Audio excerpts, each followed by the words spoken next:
Welcome to the audio edition of St. Giles in the Word for September 17th. Our readings today come from the New International Version, and we are reading from the Gospel of Mark chapter 5 and from the book of Proverbs chapter 3. We begin today in the New Testament. They went across the lake to the region of the Gerasenes. When Jesus got out of the boat, a man with an impure spirit came from the tombs to meet him. This man lived in the tombs, and no one could bind him anymore, not even with a chain. For he had often been chained hand and foot, but he tore the chains apart and broke the irons on his feet. No one was strong enough to subdue him. Night and day among the tombs and in the hills he would cry out and cut himself with stones. When he saw Jesus from a distance, he ran and fell on his knees in front of him. He shouted at the top of his voice, "What do you want with me, Jesus, Son of the Most High God? In God's name, don't torture me." For Jesus had said to him, "Come out of this man, you impure spirit." Then Jesus asked him, "What is your name?" "My name is Legion," he replied, "for we are many." And he begged Jesus again and again not to send them out of the area. A large herd of pigs was feeding on the nearby hillside.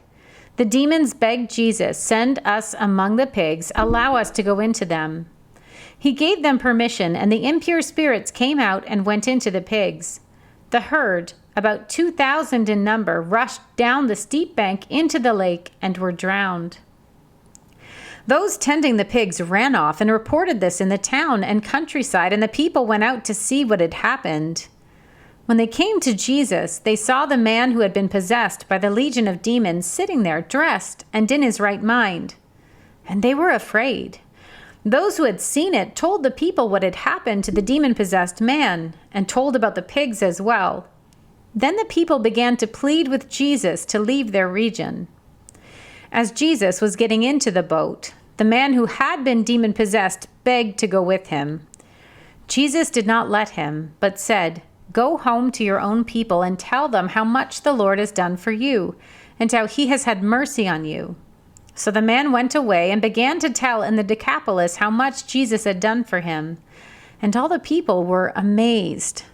When Jesus had again crossed over by boat to the other side of the lake, a large crowd gathered around him while he was by the lake. Then one of the synagogue leaders named Giles came, and when he saw Jesus, he fell at his feet. He pleaded earnestly with him, "My little daughter is dying. Please come and put your hands on her so that she will be healed and live." So Jesus went with him. A large crowd followed and pressed around him, and a woman was there who had been subject to bleeding for 12 years. She had suffered a great deal under the care of many doctors and had spent all she had. Yet instead of getting better, she grew worse. When she heard about Jesus, she came up behind him in the crowd and touched his cloak, because she thought, "If I just touch his clothes, I will be healed."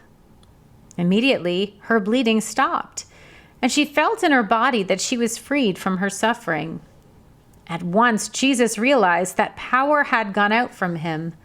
He turned around in the crowd and asked, "Who touched my clothes?" "You see the people crowding against you," his disciples answered. "And yet you can ask, 'Who touched me?'"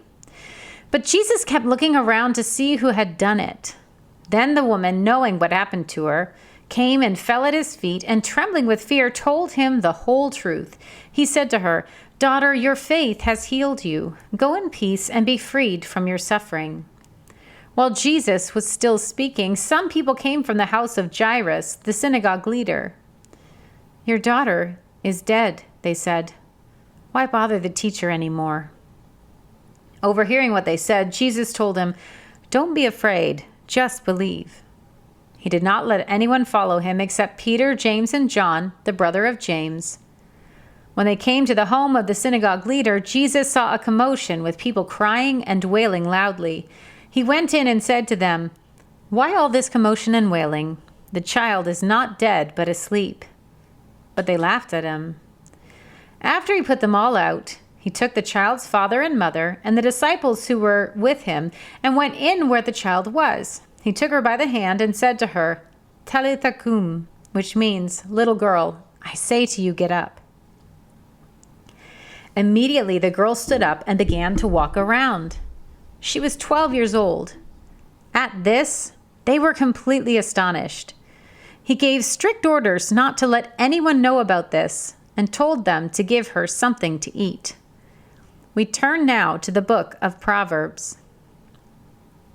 My son, do not forget my teaching, but keep my commands in your heart, for they will prolong your life many years and bring you peace and prosperity. Let love and faithfulness never leave you. Bind them around your neck. Write them on the tablet of your heart. Then you will win favor and a good name in the sight of God and man. Trust in the Lord with all your heart and lean not on your own understanding. In all your ways submit to him, and he will make your paths straight. Do not be wise in your own eyes. Fear the Lord and shun evil. This will bring health to your body and nourishment to your bones.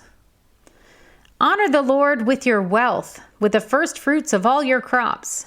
Then your barns will be filled to overflowing, and your vats will brim over with new wine. My son, do not despise the Lord's discipline, and do not resent his rebuke, because the Lord disciplines those he loves, as a father the son he delights in. Blessed are those who find wisdom, those who gain understanding, for she is more profitable than silver and yields better returns than gold. She is more precious than rubies. Nothing you desire can compare with her. Long life is in her right hand. In her left hand are riches and honor. Her ways are pleasant ways, and all her paths are peace.